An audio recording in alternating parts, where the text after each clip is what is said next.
Welcome to Widescreen, I'm Dan Slevin.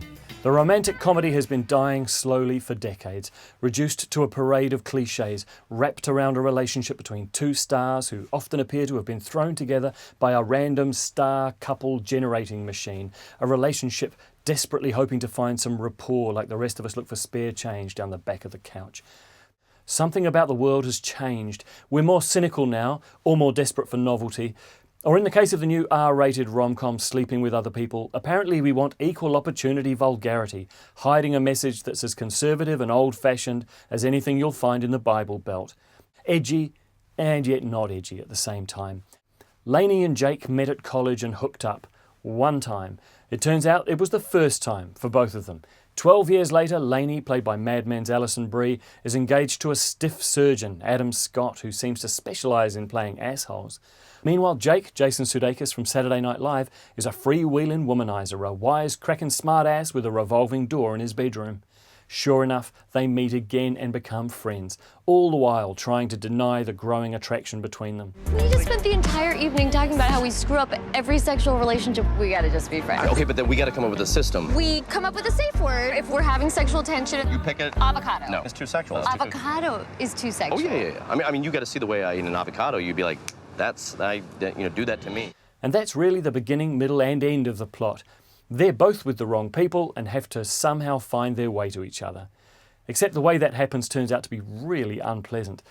Both the spurned parties are treated appallingly, especially Amanda Peet's high-powered CEO's single mom, who does nothing to deserve the treatment she gets. Once I come to the realization that I'm with the wrong girl, I don't know how to end it. So you sabotage it by sleeping with other people? Exactly, yeah. Obviously, they get upset, but then comes the big old rigmarole of like, you're afraid to commit, and it's like, no, I just don't want to commit to you. But I can't say that. That's like mean on top of mean. You know, so, oh, no, it's not you, it's me. I don't like you. You know, like that. Yeah, that's harsh. That's harsh, right? Pretty You harsh. can't say that. So instead, I'd rather just say something like, your sister. Much better. But it's honest. The lovingly photographed New York locations and the can men and women be friends subject matter will remind viewers of a certain age of When Harry Met Sally, and the comparison really doesn't work in this film's favour. There's a sexual frankness about the dialogue throughout that occasionally drifts into something amusing, but it's all talk. Listen, are you guys sleeping with each other? No. Oh, good. Oh my God, good. What are you guys talking about? I'm telling her not to have sex with you.